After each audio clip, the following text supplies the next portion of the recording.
Greetings, my name is Christopher Bell, Certified Public Accountant. In this video, we're going to do some accounting for a fixed asset disposal or a fixed asset disposition. Now we have two characters here. On the left, we have this handsome young man named Christopher Bell, that's me. And on the right, we have Christopher Bell's business car because I needed a Ford race car for my business, because why not? So we're going to go ahead and we're going to sell this car because Chris is tired of all the upkeep and maintenance. He just wants the car out of his hands. So how do we account for selling a car? Well, normally when you have a business asset, a long-term asset, a property, plant, and equipment, etc., you're going to be recording depreciation for that asset, which is spreading the cost of the asset over the asset's useful life. In this case, Chris purchased this vehicle 3 years ago and he's been depreciating it. So when we sell the vehicle, we're not just taking off the vehicle for the cost that we originally paid for it. There's more to it. So let's go ahead and jump into the problem, the scenario, and see how we account for this. On March 3rd, 2023, so in the future, Chris sells his business car for $65,000 in cold hard cash. Chris owned the car for 3 years prior to the date of sale. He originally purchased the car for $80,000 and has recorded a total of $36,000 of depreciation for the car. Record the journal entry to dispose of the car. So the first thing you want to ask yourself is, what is the book value of this car as of May 3rd, 2023? Book value is simply the cost, the original cost. Always remember it's original cost, minus accumulated depreciation. So we know the original cost of the car was what? It was $80,000. What is the depreciation? Well, he's taken a total of $36,000 of depreciation expense. So the book value is simply $80,000 minus $36,000. 80K minus 36K equals, I never do this in my head because it is so easy to mess up. 80,000 minus 36,000 is $44,000. So the book value of this car is 44K. So right off the bat, we know there's going to be some kind of gain here, right? Because the book value of this car is 44, but the market value that he sold it for is 65,000. This is also a very important lesson when you're thinking about assets on a company's balance sheet, because there's a lot of scenarios where a car or a piece of equipment's market value can differ from its book value. Huge difference there. You have to understand the difference between that. So let's go ahead and do the journal entry. So first we start with the date, May 3rd, 2023. Now the first thing I always like to debit is the cash. It's because we know we got $65,000 of cold, hard, delicious cash. So we have a debit to cash for $65,000.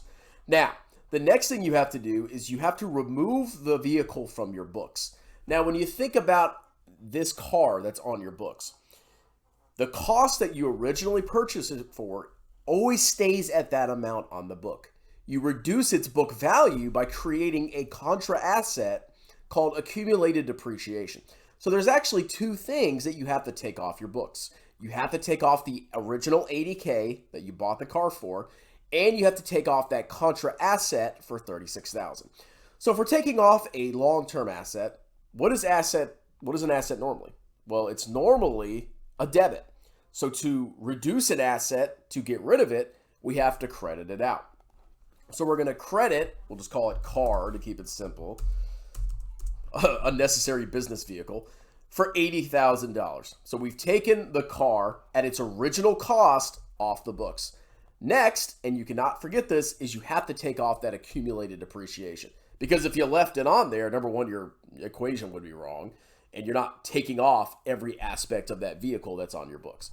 So the accumulated depreciation, which is normally a credit balance because it's a contra asset, has to be debited to be removed from the books. So we're going to debit, I just call it ADA, accumulated depreciation for $36,000. So now we're done, right? Our journal entry balances and we're done. Oh wait, we're actually not done.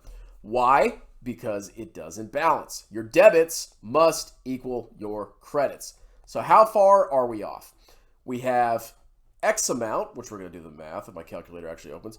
We're going to do the math. Our debit side has a total of $101,000, and our credit side has a total of $80,000. To balance this out, we need an additional $21,000 in credit. So what are we going to credit? What's the difference here?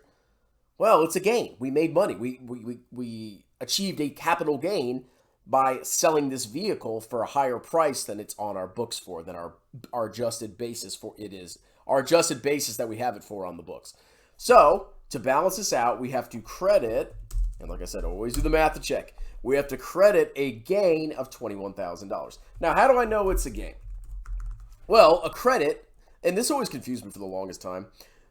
Basically, a credit is a revenue. It's some kind of revenue or income that you make. Whenever you have income to increase it, you credit it.